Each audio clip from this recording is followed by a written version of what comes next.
Bonjour à toutes et à tous, bienvenue dans cette nouvelle vidéo, j'espère que vous êtes en forme. Aujourd'hui, vidéo pêche au cou. C'est quoi la pêche au cou? Je vous explique les principes de la pêche au cou. Ça peut paraître bête, mais je pense que pas mal d'entre vous seront intéressés par ce type de vidéo. Bien sûr, si vous êtes pêcheur expérimenté, vous serez un peu moins intéressé, mais je vais quand même néanmoins aborder de nombreux détails. Donc, principes généraux. Pour tout ce que je vais vous expliquer dans cette vidéo, je vais passer rapidement sur chaque point. On va parler du rouleau à déboîter, de la canne, de la ligne, de l'élastique, du sondage bien sûr, c'est un peu la logique de préparation. Ensuite on a l'épuisette, on parlera rapidement du type de tête d'épuisette, parce que ça c'est quand même vraiment intéressant. Et puis un petit peu de matériel sur la tablette. Allez, c'est parti! Donc on commence ici avec le rouleau à déboîter. Vous voyez, moi c'est un rouleau de type V. Vous en avez de pas mal de sortes forcément. Généralement ils vont être soit en V, soit en rectangle. Moi j'aime bien utiliser les deux types de rouleaux. Ce qui va être intéressant en fait, c'est bien sûr selon votre budget, comme chaque point que nous allons aborder, il existe des plus ou moins haut de gamme. Et ce qu'il faut retenir dans un rouleau, c'est une base plutôt lourde. Donc même si vous avez un rouleau entre guillemets bas de gamme, vous pouvez utiliser une brique, parpaing, c'est chiant à transporter, mais par exemple un seau en rab où vous mettez de l'eau s'il y a du vent, ça c'est intéressant. Vous mettez votre seau à la base et vous le laissez sur votre rouleau. Si vous avez un rouleau de ce type avec une base en inox, il n'y a pas de souci, ça ne bouge pas. Qu'est-ce qui est intéressant de voir sur les rouleaux également? Ça va être cet élastique. Intérêt de cet élastique, en fait, si vous pêchez par moment où il y a de grands vents. Donc en grand vent de travers, votre canne va monter et l'élastique va empêcher que votre canne saute. Élément que vous ne retrouvez pas sur les rouleaux, bien sûr, rectangulaires. Allez, on passe à la suite des principes de la pêche au cou. Maintenant que vous avez mis votre rouleau à déboîter, on va parler de la canne. Alors cette canne que j'ai mis en place, c'est une canne gros poisson pour pêcher la carpe au cou. Et elle fait 11 mètres, là je l'ai mise en 10 mètres. Donc cette canne est une canne à emmanchement inversé, donc vous sortez chaque élément. Je vous ferai une vidéo qui expliquera également plus les caractéristiques de ces types de cannes, comment les utiliser, les monter pour ne pas avoir de mauvaises surprises. Mais là c'est pas l'objet, on fait vraiment dans les grandes lignes, les principes. Donc c'est parti, on se monte la canne et une ligne. Quand vous avez bien mis en place votre canne, il existe ce type de support. Je vais vous le montrer en fin de vidéo, je vous ferai un petit panoramique du matériel, comme ça ce sera plus sympa en fin de vidéo, vous verrez tous les éléments que je vais aborder. Ça je pense que ça pourrait être pas mal. Donc support de canne, type panier, petite bannette, il y en a également en V que vous allez clipser. C'est pour ne pas que la canne en fait continue de glisser, parte dans l'eau et que ce soit rapide à manipuler. Comme on est sur une canne où vous allez pêcher au cou, donc votre longueur de ligne ne correspond pas à la longueur de canne, même si ça existe sur la franglaise, là c'est pas l'idée de vous parler de ça. On est vraiment sur une pêche classique au cou. Donc on va installer notre ligne. Ici, élastique gros poisson. Sur la canne, vous avez des embouts qui sont au bout. Ici c'est un embout classique, type stonfo, et on va équiper notre ligne. Les cannes au cou sont équipées d'élastiques intérieurs, généralement dans le sillon, donc le bout de la canne. Le sillon, c'est le bout de la canne, le dernier élément. Si vous êtes sur une pêche au cou classique, donc avec des élastiques de 0,5 à 1,2, 1,4 mm, donc on pêche classique, tout le blanc. Gardon, ablette, l'étanche, bien sûr on se prend quelques perches, de la brème, de la petite carpe. Donc là vous allez avoir votre élastique généralement sur le haut du sillon, 50 à 80 cm, des fois pour les pêches de gros poissons, avec des élastiques de 1,2, 1,4, c'est intéressant de le mettre également sur le deuxième élément. Je vous ferai une vidéo spécialement dédiée au placement des élastiques, à la fois pour de la canne au cou classique et pour de la canne gros poisson. On verra ça plus tard. Mais là, vous avez vu les principes. Chaque canne a un élastique intérieur dans le sillon et on va équiper notre ligne sur ce support. C'est parti. Donc au bout de la ligne, il y a une boucle classique. On la sort du plioir. Je vous ai fait une vidéo comment ranger sa ligne dans le plioir. Je vous la mets juste au-dessus si ça vous intéresse. Ah, comme c'est un hameçon gros poisson, il se rebelle à la sortie. Hop, et voilà. Donc maintenant qu'on a installé notre canne et notre ligne, vraiment la pêche au cou dans le principe de base, on va dire général, tout au long de l'année, c'est qu'on va généralement choisir une distance de pêche. Ça, c'est vous qui allez la déterminer, puis en fonction de votre fréquence de pêche, vous allez comprendre, et surtout votre endroit de pêche, comment les poissons varient dans le temps, selon les saisons, mais également sur une journée. Parce qu'en fait, quand on est poisson, notre seule préoccupation, en gros, c'est soit se planquer des carnassiers qui veulent nous bouffer en permanence, mais en même temps, manger en permanence également. C'est un peu comme nous. Et pour ça, ils vont se déplacer dans différentes couches d'eau selon la journée. Généralement, ils vont être soit là où c'est le plus oxygéné, soit où il y a le plus de nourriture naturelle disponible. On va commencer la plupart des pêches au cou sur le fond de l'étang, donc sur le fond. Mais dès qu'il fait très chaud en été, par exemple sur les mois très chauds d'été, et bien ça va être lors de la journée, entre 10h et 15-16h, c'est pour ça que ça mord peu sur le fond, une zone quasiment sans oxygène, donc les poissons décollent. Là, vous avez intérêt à faire des pêches de rappel, c'est très intéressant.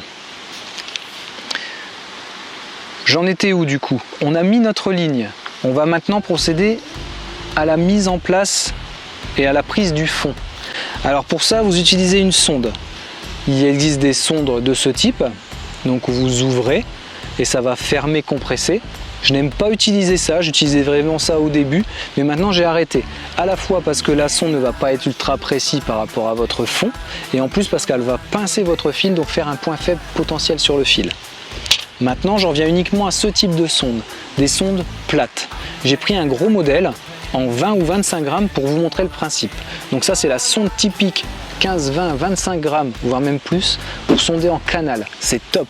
Pour sonder en étang, là j'ai pris une grosse pour que vous voyez plus facilement. Pour sonder en étang, vous allez utiliser une sonde en 5 ou 10 grammes, mais allez-y à 5 grammes.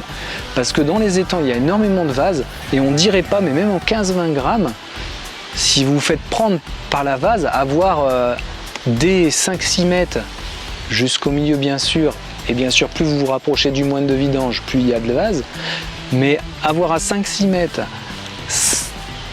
40 à 60 cm de vase, c'est pas choquant du tout. À une dizaine de mètres, avoir 60 cm de vase à 81 mètres, c'est pas choquant. Donc voilà, pour le principe. Vous utilisez cette sonde qu'on va clipser comme ça, donc on l'a enfinée par l'anneau du haut. Notre hameçon est vraiment sur le fond, donc on est précis sur le fond et on est à ras. Ensuite, vous n'aurez plus qu'à prendre votre fond à la longueur de pêche souhaitée et faire une petite marque. Moi, j'aime bien faire une petite marque. Je vous ferai des vidéos spécifiques pour tout ça plus dans le détail, mais là, c'est pas l'objet et ça va prendre trop de temps. Donc, je préfère essayer d'être vraiment synthétique et vous présenter ça dans les grandes lignes pour que ce soit parlant au plus de personnes possible. Donc, une fois que vous avez pris votre marque, vous fixez votre hameçon sur l'élément qui correspondra à votre longueur de ligne pour avoir le moins de bannières possible, sachant que pêcher avec une bannière, donc la bannière c'est la distance entre le haut de votre flotteur et l'élastique là-haut, donc votre fixation. C'est idéal en étant, même dans beaucoup d'endroits, de pêcher avec une bannière de 60-70, même c'est un peu court, mais on va dire 70-80 à 1 mètre, 1 mètre 20. N'allez pas au-dessus. C'est vraiment l'idéal pour moi entre 60 et 80 pour avoir une réponse rapide à la touche.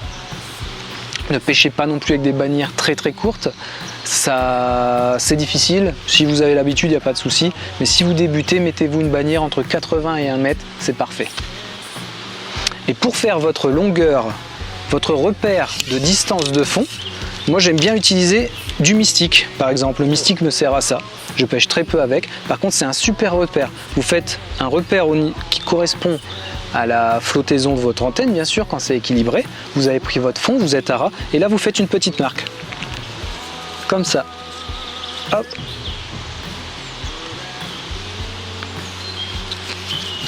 Tout simplement. Voilà, j'espère que vous voyez. Le mystique va sécher très rapidement. Cela ne va pas bouger lors de votre pêche, parce que vous n'allez pas forcément avoir votre main là-haut et ça ne va pas sauter. Et en fin de pêche, vous le faites sauter très facilement, ça n'abîme rien. Faites attention, si vous êtes trop tendu, là la ligne n'est pas tendue, donc je suis impeccable par rapport au fond. Le nylon a une vraie élasticité, non négligeable. Donc si vous êtes avec un comme ça, que vous mettez ça et que vous avez tendu par exemple de 30 ou 40 par rapport à la base de votre repère, et bien vous allez jouer sur l'élasticité de votre fond et du coup ça va pas être un repère nickel par rapport au fond parce que vous aurez tiré du nylon, donc il sera chanté.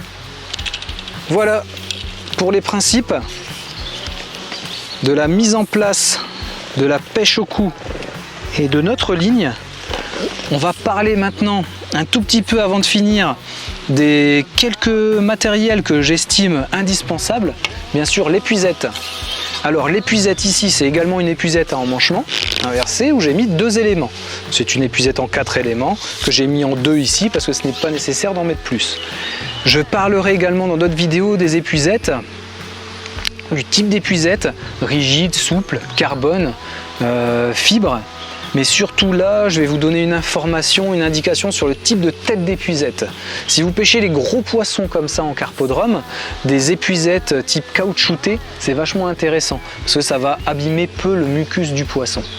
Plus vous avez des grosses mailles, mieux c'est également. Surtout si vous êtes dans un carpodrome parce que les carpes on tentote. Je vous parlerai aussi des carpes dans le détail ou des poissons en général, je pense que je vous ferai 2-3 épisodes là-dessus. Eh bien ils vont avoir des épines, des vrais pics sur leur nageoire à la fois anale et leur nageoire dorsale. Donc si les épuisettes sont assez fines, la nageoire dorsale ou anale, c'est pareil, se met dans ces mailles et là c'est compliqué de les sortir. Donc prenez tête d'épuisette caoutchoutée, le plus grosse maille possible, en mode carpodrome. Ensuite, je vous donne quand même une indication sur les pêches au cou, donc classique, en étang, canal, pareil, rivière, ce que vous voulez, mais favorisez si vous pouvez une tête d'épuisette rigide, très légère. Pour la tête d'épuisette, je voulais dire l'épuisette rigide, parce que plus ça va être rigide, plus vous allez pouvoir aller loin. Donc dans un étang classique, si vous pêchez sur un fond de 1 mètre à 2 mètres, pas de problème, prenez n'importe quel type d'épuisette. Quand vous commencez à avoir 2 mètres, 3 mètres de fond, c'est intéressant d'avoir des épuisettes en 4 ou 5 mètres, surtout en canal. Là je pense au canal, où là vous êtes... Ah, j'aurais dû parler également un petit peu de la caisse, je parlerai juste après. Et... en canal, vous êtes généralement dans des très grandes pentes. Donc plus vous avez une épuisette rigide et légère, moins ça vous fera mal au bras quand vous voulez épuiser. Dernière chose pour ce type de pêche classique en pêche au cou, donc tout ce qui va être blanc classique, une tête d'épuisette en nylon avec un tour en alu. Ça c'est le top, parce que ça va sécher très vite, donc ça ne va pas absorber de l'eau. Et quand vous êtes à 4,50 m, 5 mètres dans un canal avec une tête d'épuisette en mince, classique qui va absorber, imbiber l'eau, eh ben c'est chiant, ça devient vite très lourd. L'avantage d'une tête d'épuisette en nylon, ça sèche instantanément et c'est super pratique.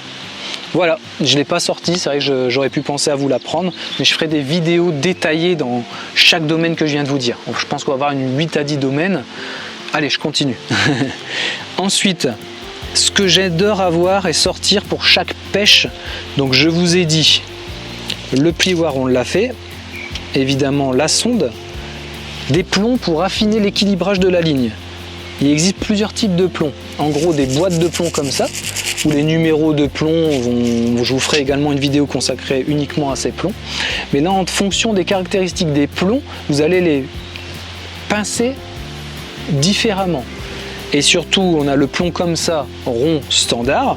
On va avoir ce type de plomb plat, donc qui est super intéressant pour pêcher à l'anglaise, parce que le plomb standard ne va pas forcément coulisser facilement. Ce type de plomb plat va pouvoir coulisser un petit peu plus facilement. Et surtout, avec ce type de pince, genre stonfo, vous pouvez l'ouvrir et le bouger facilement. Il y a également des plombs style. Je vous ferai une vidéo consacrée exclusivement sur les plombs, les stratégies des plombs pour les pêches au blanc, pêche à carpe, en utilisant soit du plomb classique, du plomb plat, les plombs style qui ont un énorme avantage de s'adapter vraiment à la courbure, au diamètre du nylon sans l'abîmer. Si vous le pincez bien, c'est très sympa. Ça évite un point faible concret de fermer un plomb. Il se ferme mais sur une distance plus large, ce qui fait que le nylon a beaucoup moins de points faibles. Le dégorgeoir, bien sûr, ici c'est un dégorgeoir gros pour pêcher la carpe, donc ce type de dégorgeoir est adapté.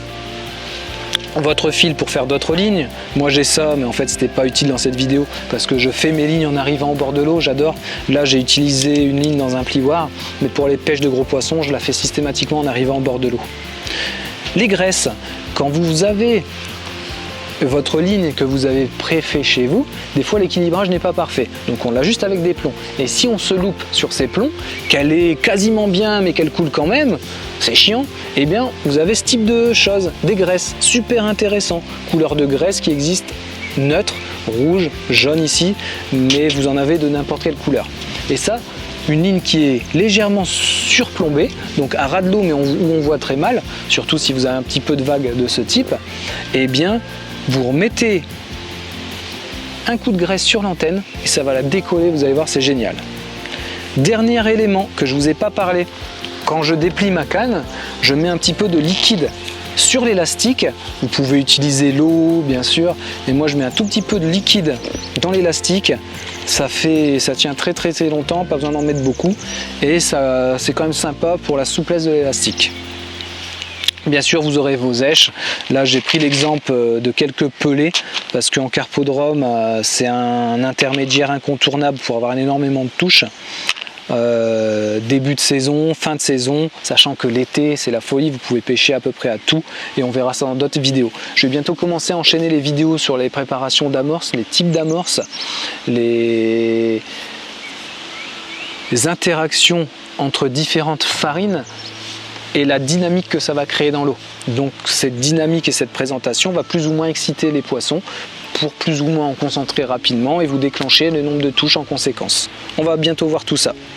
Bien sûr, de quoi couper votre fil, soit un ciseau classique, soit un coupe-ongle, et moi j'adore utiliser un coupe-coupe également, que vous avez déjà vu dans quelques vidéos précédentes. Je vous ai fait une vidéo et pour le moment qui parlait du montage de ligne également, je vous la mets juste là si ça vous intéresse.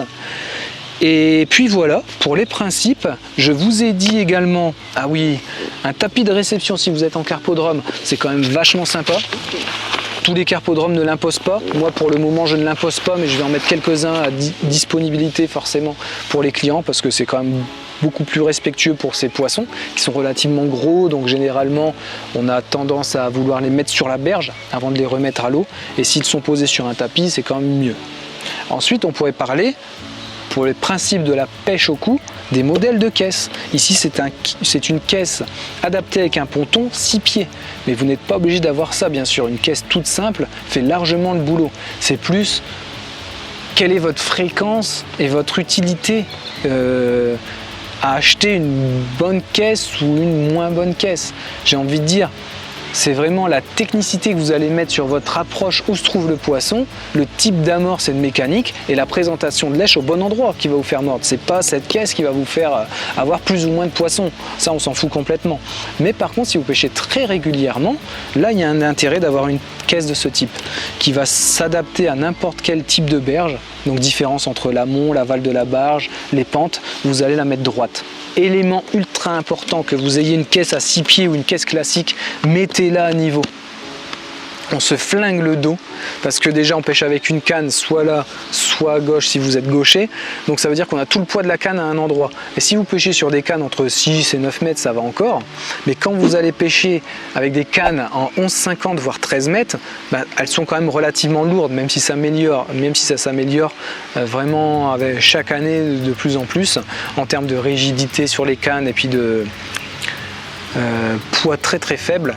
Et bien sur une demi-journée, une journée de pêche, ça fait vraiment très mal au dos. Donc mettez votre caisse à plat, super important, de n'importe quel type qu'elle soit. Allez, bien sûr un petit peu d'appât et on finit par ça. Moi j'adore me mettre un seau d'eau derrière parce que là c'est vraiment bon, un peu l'ancien compétiteur qui parle, mais on gagne énormément de temps. Sur des pêches de gardon, quand vous avez votre tablier ou ce type de chiffon à côté, ça passe encore, mais dès que vous enchaînez de la plaquette, donc la petite brème, de la brème, d'étanche, c'est la galère. Donc il faut se nettoyer les mains pour virer ce mucus. Plus vous allez, si vous voulez optimiser votre nombre de touches, c'est plus vous avez votre appât dans l'eau, plus vous avez des touches potentielles, on est d'accord. Donc plus vous sortez le poisson vite de l'eau et vous repartez avec une èche propre en présentation sur votre bladine, plus ça va être efficace. La brème, comme vous en avez déjà eu, la tanche je le fais un peu moins mais le fait également, c'est plus dur à décoller pour la tanche, mais la brème vous met une quantité de mucus sur le bladine, il faut le nettoyer et ça c'est juste génial. Vous avez votre touche, vous faites votre poisson, la brème revient, ça part dans la bourriche, vous reposez votre kit prêt à écher, mais entre deux vous faites ça dans votre seau qui est prêt derrière, ça change tout sur le coup du chiffon, vous allez gagner un temps phénoménal. Donc c'est très agréable au quotidien pour pêcher de mettre un seau d'eau en plus derrière. Voilà pour les principes de la pêche au coup. Mettez-moi des commentaires s'il vous plaît. Je réponds évidemment à tous les commentaires. Je vais bientôt m'organiser pour répondre à tous les commentaires lors des publications de vidéos. À chaque journée de publication, entre 19h et 19h30, je répondrai à vos commentaires. Mais là, en attendant ça, je réponds à tous vos commentaires. Donc allez-y, mettez-moi des commentaires, posez des questions s'il vous plaît. Et bien sûr, continuez de partager, vous êtes extraordinaire. Là c'est juste phénoménal. La chaîne arrive bientôt à 4 mois. J'avais fait une petite pause juste de 2 semaines pour m'organiser un peu plus, où j'ai mis que 2 vidéos sur les 2 semaines. Mais en fait je partage plusieurs vidéos par semaine. En moyenne il y a 3 vidéos par semaine sur carpodrome.fr et j'ai tellement de choses à vous partager que c'est pas prêt de s'arrêter.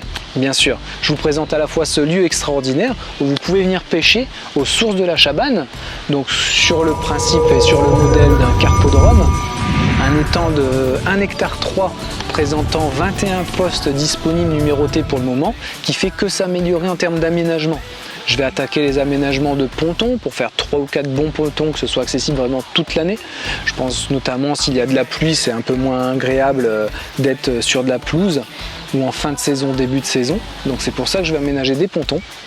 Je vais également faire l'aménagement de la tente et d'une cabane pour vous proposer des formules 24, 48, 72 heures. Donc n'hésitez pas à venir. Vous allez vous prendre une vraie claque nature et vous pouvez même venir en famille, en couple, où nous avons un studio et un appartement disponibles. Bien sûr, vous trouverez tous les liens en dessous de cette vidéo dans la description pour avoir toutes ces informations et sur le site carpodrome.fr où je répertorie chaque vidéo et bien sûr vous avez une page hébergement qui vous renvoie vers les liens de réservation. Voilà, je pense que j'ai dit pas mal de choses. Merci de continuer de partager. Là, ces 2 dernières semaines, même pas 12 derniers jours, vous avez été 90 abonnés en plus. Merci, génial, c'est super. Donc merci de continuer. Je vous dis à une prochaine vidéo. Faites de vos rêves votre vie. Salut!